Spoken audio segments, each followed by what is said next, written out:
जिंदगी में आपका भी ध्यान नहीं लग रहा। ज्यादा सोचने की वजह से बार बार आपको घबराहट होती है और आपका हृदय भी जोर जोर से धड़कता है और बार बार निगेटिव विचार आपके भी दिमाग में आते हैं। तो इस ज्यादा सोचने वाली बीमारी से बचने के लिए और इस बीमारी को दूर करने के लिए आज हम आपको एक बौद्ध भिक्षु की कहानी के माध्यम से आपकी समस्या का हल बताएंगे। तो आज के इस कहानी को पूरा देखें ताकि आप भी इस कहानी को सुनने के बाद आपकी समस्या से छुटकारा पा सके। तो चलिए आज के कहानी की शुरुआत करते हैं। एक बार चीन के एक हिस्से में बहुत बड़ा मठ था जहां लगभग 500 भिक्षु रहते थे। वो सभी अपने गुरु के मार्गदर्शन में खुद को जानने का अभ्यास कर रहे थे। एक दिन एक लड़का उस मठ में शिष्य बनने के लिए आया। उसने मास्टर से कहा, मास्टर, मैं खुद को जानना चाहता हूं। मैं सच की तलाश कर रहा हूं। मैं पता लगाना चाहता हूं कि सच क्या है। मास्टर ने उसकी ओर देखा और कहा कि अगर तुम सच जानना चाहते हो तो तुम्हें अपना पूरा जीवन दांव पर लगाना होगा। सच को जानने में तुम्हारा पूरा जीवन लग सकता है। फिर भी इस बात की गारंटी नहीं है कि तुम्हें इस जीवन काल में सच का पता लगेगा या नहीं। क्या तुम इसके लिए तैयार हो? शिष्य ने कहा। मास्टर, मैं यहां पीछे मुड़ने के लिए नहीं आया हूं। मैं इसके लिए तैयार हूं। गुरु ने कहा, अगर ऐसा है तुम एक काम करो। इस मठ में 500 भिक्षु है। तुम उनके लिए चावल कूटने का काम करो। बस सुबह से शाम तक चावल कूटने का ही काम करो और जब तुम थक जाओ तो सोने चले जाओ। फिर अगली सुबह उठकर चावल को कूटना शुरू कर दो। इसके अलावा कुछ और मत करना।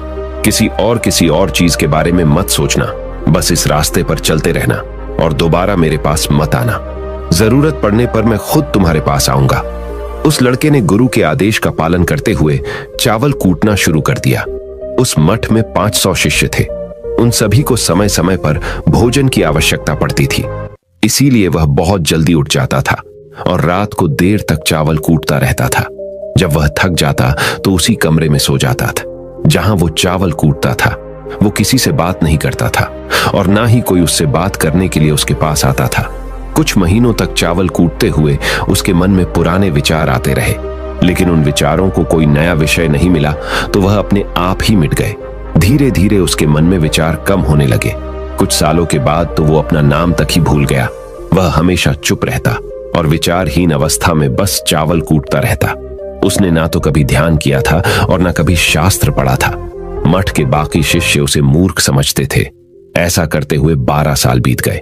12 साल बाद एक दिन मास्टर ने घोषणा की, अब मेरा आखिरी समय आ रहा है और मुझे अपना उत्तराधिकारी चुनना है जो मेरे बाद मठ का मुखिया होगा।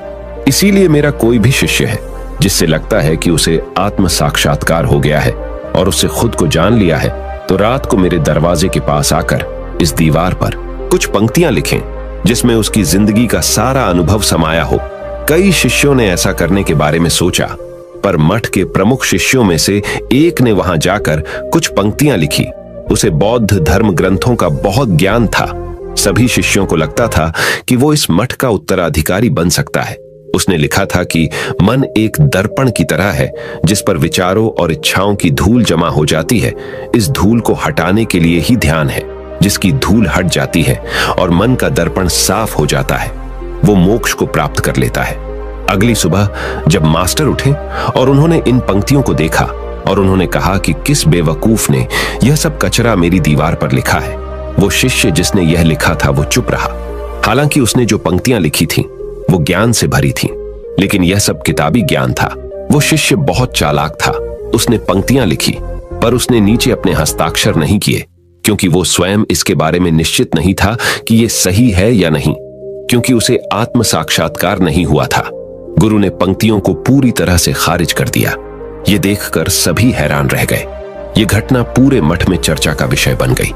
इस विषय पर बात करते हुए 2 शिष्य उस शिष्य के पास से गुजरे जो 12 साल पहले यहां आया था और दिन रात चावल कूटता रहता था। दोनों की चर्चा सुनकर वह धीरे से हंस पड़ा। दोनों शिष्य ने उसे पूछा कि तुम क्यों हंस रहे हो? दोनों शिष्य की नजर में यह चावल कूटने वाला तुच्छ ही भिक्षु था। किसी ने उसे ना तो कभी ध्यान करते हुए देखा था, ना ही कभी शास्त्र पढ़ते हुए। हर कोई उसे मूर्ख समझता था जो बस चावल को ही जानता था। उस मठ में बहुत बड़े बड़े विद्वान थे, लेकिन उस चावल कूटने वाले को किसी से कोई मतलब नहीं था। इसीलिए वह दोनों शिष्य उसे मुस्कुराता हुआ देखकर चकित रह गए। उन्होंने फिर उससे पूछा कि तुम क्यों हंस रहे हो। उसने जवाब दिया, मैं इसीलिए हंसा कि मास्टर सही बोल रहे हैं। यह सब पंक्तियां कचरा है, इन पंक्तियों का कोई मूल्य नहीं है। वो दोनों शिष्य चौंक गए। उन्होंने उसे पूछा कि क्या तुम ऐसी पंक्तियां लिख सकते हो जो इससे भी बेहतर हो। चावल पीसने वाले ने जवाब दिया, नहीं, क्योंकि मैं अनपढ़ हूं, लेकिन हां, मैं कुछ पंक्तियां कह सकता हूं। अगर तुमने उन पंक्तियों को तुम लिख सकते हो तो मैं तुम्हारे साथ जाने के लिए तैयार हूं। उन दोनों शिष्यों ने कहा, ठीक है। वे मास्टर के कमरे के पास गए और चावल कूटने वाले ने कुछ पंक्तियां बोली और दूसरे शिष्य ने उस दीवार पर लिख दिया और उन पंक्तियों के नीचे लिख दिया कि चावल कूटने वाला। उन्हें लगा कि मास्टर इस पर भी गुस्सा करेंगे। जो पंक्तियों उसने लिखने के लिए कहा था बहुत अद्भुत थी और वो पंक्तियां थीं, मन तो बस एक का भ्रम है ना, तो मन है, ना ही मन का कोई दर्पण है। और जब मन ही नहीं है तो धूल कहां ठहरेगी। जो ये जानता है वो सच को जान गया। जब गुरु ने ये पंक्तियां देखी तो वे आधी रात को उठे और चावल कूटने वाले के पास गए। वह सो रहा था। मास्टर ने उसे जगाया और कहा कि ये लो, मेरी छड़ी और मेरे वस्त्र ले लो। आज से तुम मेरे उत्तराधिकारी हो, लेकिन इस मठ को छोड़कर कहीं दूर चले जाओ, क्योंकि इस मठ में बहुत सारे विद्वान हैं जो खुद को तुमसे ज्यादा श्रेष्ठ मानते हैं और वो तुम्हें मार देंगे। वो इस बात को बर्दाश्त नहीं कर सकते कि एक साधारण सा चावल कूटने वाला उनसे ज्यादा विद्वान निकला। तुम्हें वह सारा ज्ञान हो गया है जो मुझे है। तुम्हें यह सारा ज्ञान चावल कूटते कूटते हुआ है और मुझे पता है कि तुम जहां भी जाओगे लोग तुम्हारे पास आने लगेंगे, क्योंकि जब कोई फूल खिलता है तो उसकी महक हर तरफ फैलने लगती है। उसने अपने गुरु के पैर छुए और रात को ही वहां से चला गया। अगर हम अपनी जिंदगी में देखें तो पाएंगे बहुत से लोग सोचते हैं कि ध्यान केवल एक ही जगह बैठकर आंखें बंद कर कर ही किया जा सकता है, लेकिन हकीकत में ऐसा नहीं है। ध्यान तो चलते चलते भी किया जा सकता है, अपना कुछ काम करते हुए भी ध्यान किया जा सकता है। असल में ध्यान का मतलब यह है कि आप जो भी काम कर रहे हैं उसे अपनी शिद्दत से करें कि आपको आपके शरीर का ख्याल भी ना रहे। बिल्कुल उस चावल पीसने वाले की तरह जो चावल कूटने में इतना मग्न हो गया कि उसको खुद का कोई ख्याल ही नहीं रहा। उसने चावल कूटते हुए ही उसने आत्म साक्षात्कार प्राप्त कर लिया। हर समय वर्तमान में रहना और कुछ नहीं सोचना। मन तब तक ही है जब तक विचार है। जब विचार ही नहीं रहेंगे तो मन भी गायब हो जाएगा। जब मन ही नहीं रहेगा तभी तुम अपने आप को अच्छे से जान पाओगे। असल में हमें अपने वास्तविक रूप को जानने के लिए कोई अन्य साधना करने की आवश्यकता नहीं है। हम जो कुछ भी कर रहे हैं बस उसमें हमें पूरी तरह से खो जाने की जरूरत है। अपने काम में इस कदर से लीन हो जाओ कि आपका काम भी ध्यान बन जाए। ज्यादा सोचने वाले लोगों के लिए दूसरी रहस्यमयी कहानी अब हम आपको बताएंगे, तो चलिए कहानी की शुरुआत करते हैं। एक गांव में एक आदमी रहता था जो ताले तोड़ने के मामले में एक्सपर्ट था, यानी कि जहां कहीं भी ताले तोड़ने की बात आती थी या लॉक को खोलने की बात आती थी तो उसका नाम सबसे पहले लिया जाता था। एक दिन कुछ समझदार लोगों ने उसकी परीक्षा लेनी चाहिए और उसको बता दिया गया कि आपको इस जगह पर इस तारीख को आना है और ताले को तोड़ना है। जब वह समय के अनुसार तय दिनांक को वहां पहुंच गया तो उसको प्रतियोगिता के नियम समझा दिए गए। आपको एक बॉक्स में बिठा दिया जाएगा और उस बॉक्स को पानी में उतार दिया जाएगा। आपको ताला खोलकर बाहर आना होगा।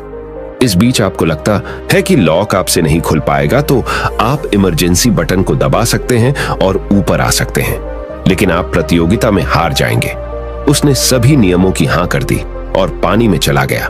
जैसे ही वह पानी में पहुंचा तो उसने जेब में से एक तार निकाला और लॉक को खोलने की कोशिश करने लगा। 4 से 5 बार कोशिश करने के बाद वह बार बार विफल हो रहा था, लेकिन उससे लॉक नहीं खुल रहा था। अब ज्यादा समय तक पानी में रहना उसके लिए और भी मुश्किल था, क्योंकि सांस रोकना आसान नहीं था। फाइनली उसने अपना पूरा दिमाग लगाया और एक बार अंतिम प्रयास किया। वह विफल हुआ और उसने इमरजेंसी बटन दबा दिया। धीरे धीरे ऊपर आने लगा। पानी के ऊपर आए बॉक्स को बाहर निकाला गया और हल्का सा धक्का देकर खोला गया। वह अचंभित हो गया कि एक बार भी मेरे दिमाग में यह ख्याल क्यों नहीं आया कि मैं इसको धक्का देकर खोलूं। हो सकता है कि ये लॉक ही ना हो। तो यही होता है, जब हम भी बहुत ज्यादा सोचते हैं तो इसका खामियाजा हमें भुगतना पड़ता है। कभी कभी ना सोचने से भी जवाब मिल जाता है। इसलिए किसी ने कहा है कि जो कुछ नहीं करते वह कमाल करते हैं। जी हाँ दोस्तों, यह बात बिल्कुल सही है। कभी कभी दिमाग को जब हम शांत रखते हैं और ठंडे दिमाग से सोचने की कोशिश करते हैं तो हमें बेहतर समाधान मिल जाता है। अब हम आपको बताएंगे कि ज्यादा सोचने की यह बीमारी के मुख्य कारण क्या है, जिससे आपको ज्यादा सोचने की बीमारी हो जाती है। अत्यधिक सोच के कुछ मुख्य कारण। पहला कारण, वर्तमान से ज्यादा भूतकाल या भविष्य के बारे में ज्यादा चिंता करना। आप जो काम अभी कर रहे हैं उससे ध्यान हटाकर अपना ध्यान बीते हुए समय या आने वाले समय पर लगाएंगे तो आप ओवर थिंकिंग के शिकार होते जाएंगे। दूसरा कारण, काम का ज्यादा तनाव होना। जब वर्कलोड ज्यादा होता है तो दिमाग भी तेजी से चलने लगता और यह तनाव का रूप ले लेता है और दिमाग में वो विचार भी आने लगते हैं तो काम से संबंधी नहीं है और लोग ओवर थिंकिंग के शिकार हो जाते हैं। तीसरा कारण, डर का बना रहना। जब व्यक्ति के अंदर डर होता है, जैसे नौकरी छूट जाने का डर, प्रमोशन न होने का डर, काम में असफल हो जाने का डर, पैसे न मिलने या डूब जाने का डर, व्यक्ति इस डर को लेकर कल्पना करता रहता है। भले ही ऐसा न होने वाला हो, लेकिन धीरे धीरे यह डर उसे जरूरत से ज्यादा सोचने पर मजबूर कर देता है। चौथा कारण, कॉन्फिडेंस की कमी। जब व्यक्ति में किसी काम को करने के प्रति उलझन बनी रहती है तो कॉन्फिडेंस कम होता जाता है, जिसके चलते नकारात्मक विचार दिमाग को घेरना शुरू कर देते हैं और व्यक्ति ज्यादा सोचना और चिंता करना शुरू कर देता है।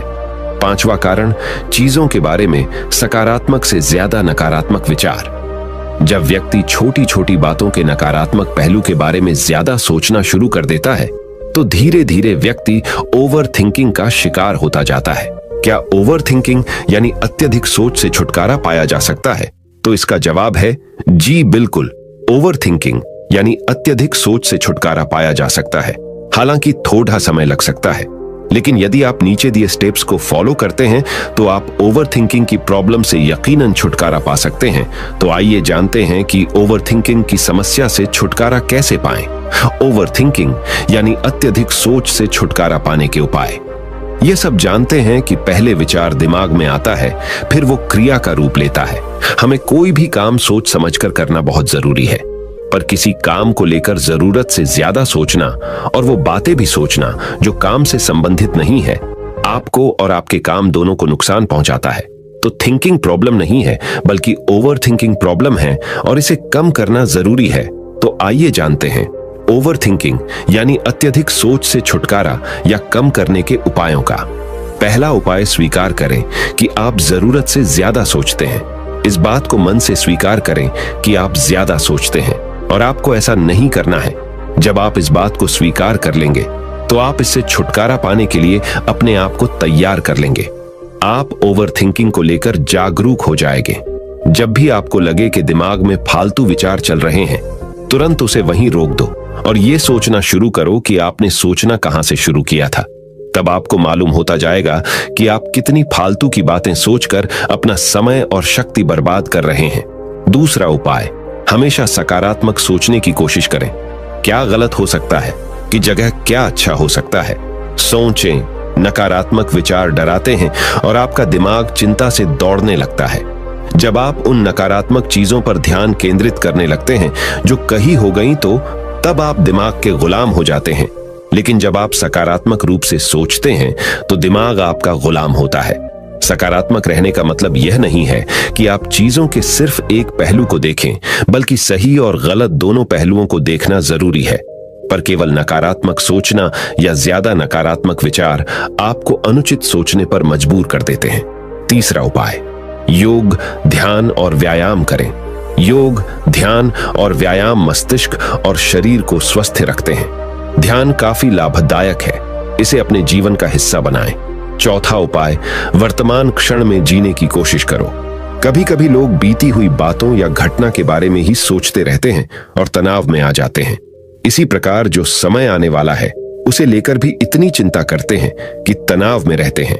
तनाव में दिमाग हावी हो जाता है और फालतू बातें सोचने लगता है। जो समय बीत गया है उससे सीख लो, जो आने वाला है उसकी तैयारी करो। लेकिन यह आप तभी कर सकते हैं जब आप वर्तमान में रहें। इसलिए आप जो अभी कर रहे हैं तो पूरा ध्यान उसी पर लगाओ। पांचवा उपाय, जो बात आपको परेशान कर रही है उसे लिख लें। आपके सोचने के तरीके और आपके महसूस करने के तरीके के बीच एक मजबूत संबंध है। आपके सोचने का तरीका आपकी भावनात्मक स्थिति को प्रभावित करता है और आपकी भावनात्मक स्थिति आपके सोचने के तरीके को प्रभावित करती है। तो जो बात आपको परेशान कर रही है उसे लिख लें। अब उस बात के बारे में यह लिखें कि यह आपको क्यों परेशान कर रही है। अब अपने आप से प्रश्न करें कि क्या इस समस्या का हल परेशान रहना है। यदि नहीं तो उसका हल ढूंढे, और यही इसका कोई हल नहीं है तो परेशान रहने और सोचते रहने से क्या होगा। जब धीरे धीरे आप ऐसे करेंगे तो इस चीज की आपको आदत पड़ी ढहती जाएगी और आप अनावश्यक सोचना बंद कर देंगे। छठा उपाय, अपनी भावनाओं का नियंत्रण रखो। भावनाओं पर नियंत्रण रखने का मतलब यह बिल्कुल भी नहीं है कि आप अपनी भावनाओं को दबाएं, लेकिन आपको अपनी भावनाओं पर नियंत्रण रखना होगा। जब आप अपनी भावनाओं पर नियंत्रण रखते हैं तो हकीकत को देख पाते हैं। अनियंत्रित भावनाएं दिमागी विचारों को बेफजूल गति प्रदान करती हैं। सातवां उपाय, चिंता नहीं चिंतन करें। चिंता ओवरथिंकिंग को जन्म देती है और चिंतन क्रिएटिविटी को जन्म देता है। फालतू सोचने की जगह कोई कहानी, कोई लेख, कविता या कुछ रचनात्मक सोचें। आठवां उपाय, अपने पसंद की चीजें करें। जब भी आप फ्री हो तो कोई भी ऐसा काम करो जिसे करना आपको अच्छा लगता हो।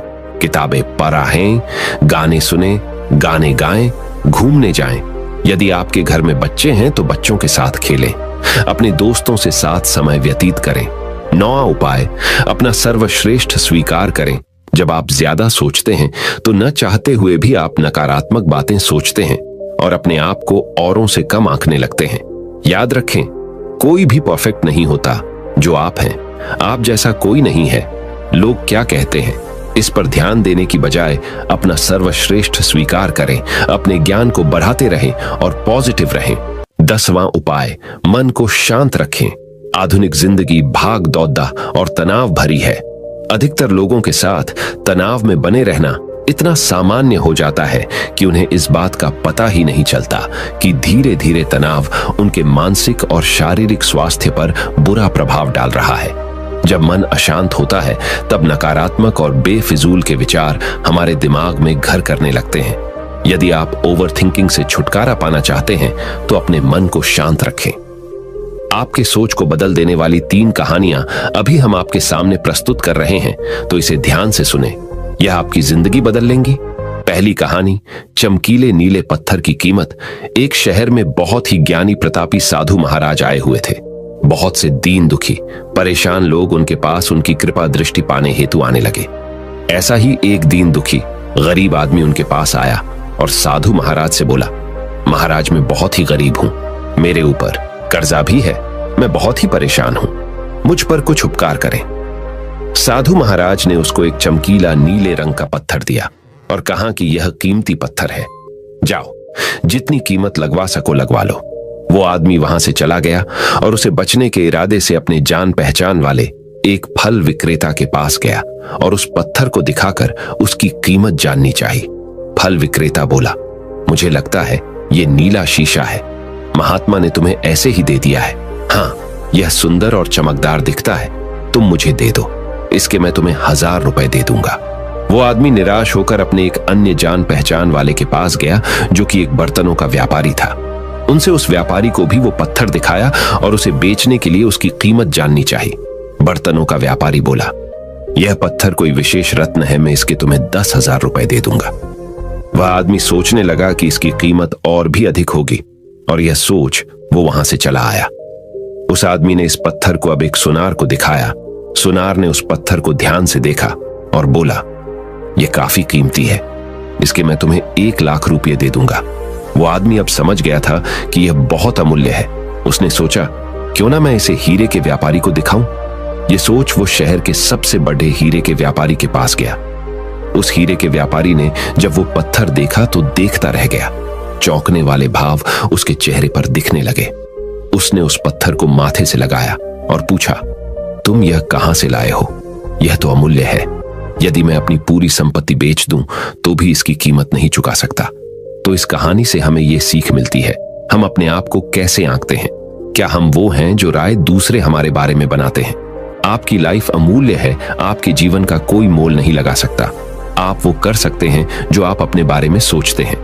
कभी भी दूसरों के नेगेटिव कमेंट से अपने आप को कम मत आंकिए। दूसरी कहानी, मेंढकों की टोली एक मेंढकों की टोली जंगल के रास्ते से जा रही थी। अचानक दो मेंढक एक गहरे गड्ढे में गिर गए। जब दूसरे मेंढकों ने देखा कि गड्ढा बहुत गहरा है तो ऊपर खड़े सभी मेंढक चिल्लाने लगे, तुम दोनों इस गड्ढे से नहीं निकल सकते, गड्ढा बहुत गहरा है, तुम दोनों इसमें से निकलने की उम्मीद छोड़ ढाए दो। उन दोनों मेंढकों ने शायद ऊपर खड़े मेंढकों की बात नहीं सुनी और गड्ढे से निकलने के लिए लगातार वो उछलते रहे। बाहर खड़े मेंढक लगातार कहते रहे, तुम दोनों बेकार में मेहनत कर रहे हो, तुम्हें हार मान लेनी चाहिए, तुम दोनों को हार मान लेनी चाहिए, तुम नहीं निकल सकते। गड्ढे में गिरे दोनों मेंढकों में से एक मेंढक ने ऊपर खड़े मेंढकों की बात सुन ली और उछलना छोड़ कर वो निराश होकर एक कोने में बैठ गया। दूसरे मेंढक ने प्रयास जारी रखा, वो उछलता रहा जितना वो उछल सकता था। बाहर खड़े सभी मेंढक लगातार कह रहे थे कि तुम्हें हार मान लेनी चाहिए, पर वो मेंढक शायद उनकी बात नहीं सुन पा रहा था और उछलता रहा और काफी कोशिशों के बाद वो बाहर आ गया। दूसरे मेंढकों ने कहा, क्या तुमने हमारी बात नहीं सुनी? उस मेंढक ने इशारा करके बताया कि वो उनकी बात नहीं सुन सकता क्योंकि वो बहरा है, सुन नहीं सकता, इसलिए वो किसी की भी बात नहीं सुन पाया। वो तो यह सोच रहा था कि सभी उसका उत्साह बढ़ा रहे हैं। इस कहानी से हमें यह सीख मिलती है कि 1. जब भी हम बोलते हैं उनका प्रभाव लोगों पर पेडिहाता है, इसलिए हमेशा सकारात्मक बोलें। 2. लोग चाहें जो भी कहें, आप अपने आप पर पूरा विश्वास रखें और सकारात्मक सोचें। 3. कार्य ही मेहनत, अपने ऊपर विश्वास और सकारात्मक सोच से ही हमें सफलता मिलती है। तीसरी कहानी, चील और मुर्गी। एक जंगल में बरगद का पेड़ था। उस पेड़ के ऊपर एक चील घोंसला बनाकर रहती थी जहां उसने अंडे दे रखे थे। उसी पेड़ के नीचे एक जंगली मुर्गी ने भी अंडे दे रखे थे। एक दिन उस चील के अंडों में से एक अंडा नीचे गिरा और मुर्गी के अंडों में जाकर मिल गया। समय बीता, अंडा फूटा और चील का बच्चा उस अंडे से निकला और वह यह सोचते बड़ा हुआ कि वो एक मुर्गी है। वो मुर्गी के बाकी बच्चों के साथ बढ़ा हुआ। वह उन्हीं कामों को करता जिन्हें एक मुर्गी करती है। वो मुर्गी की तरह ही कुड्डाता, जमीन खोद कर दाने चुगता और वो इतना ही ऊंचा उड़द डाह पाता जितना कि एक मुर्गी उड़द डाहती है। एक दिन उसने आसमान में एक चील को देखा जो बड़ी शान से उड़द डाह रही थी। उसने अपनी मुर्गी मां से पूछा कि उस चिड़िया का क्या नाम है जो इतना ऊंचा बड़ी शान से उड़द डाह रही है। मुर्गी ने जवाब दिया, वह एक चील है। फिर चील के बच्चे ने पूछा, मां, मैं इतना ऊंचा क्यों नहीं उड़द डाह पाता? मुर्गी बोली, तुम इतना ऊंचा नहीं उड़द डाह सकते क्योंकि तुम एक मुर्गे हो। उसने मुर्गी की बात मान ली और मुर्गे की जिंदगी जीता हुआ एक दिन मर गया। इस कहानी से हमें यह सीख मिलती है कि जो भी हम सोचते हैं या कुछ नया करने की कोशिश करते हैं तो दूसरे हमें यह कहकर रोकते हैं कि तुम ऐसा नहीं कर सकते, ऐसा नहीं हो सकता, और हम अपना इरादा यह सोचकर बदल लेते हैं कि वाकई मैं यह नहीं कर सकता और हार मान लेते हैं। इसका मुख्य कारण है अपने ऊपर भरोसा न होना, अपनी शक्तियों पर भरोसा न होना, अपने काम पर भरोसा न होना। दोस्तों, जो लोग कहते हैं कहने दीजिए, लोगों का काम है कहना। अपने आप पर भरोसा रखें, अपने आप को पहचानें। दोस्तों, अगर जीत निश्चित हो तो कायर भी LDDH जाते हैं। बहादुर वो कहलाते हैं जो हार निश्चित हो फिर भी मैदान नहीं छोड़ डाहते। मित्रों, उम्मीद करता हूं कि आपको इन 3 कहानियों से अपनी सोच को बदल लेने में मदद मिली होगी और आपको अपने ज्यादा सोचने वाली समस्या से छुटकारा पाने के उपाय भी इस वीडियो के माध्यम से आपको मिले होंगे। इस वीडियो से आपको कुछ सीखने को मिला हो तो इस वीडियो को अपने दोस्तों के साथ जितना हो सके उतना शेयर कीजिए और इस वीडियो के एक लाइक कीजिए और हमारे चैनल को सब्सक्राइब कीजिए। इस वीडियो को देखने के लिए आपका बहुत बहुत धन्यवाद। नमो बुद्धाय।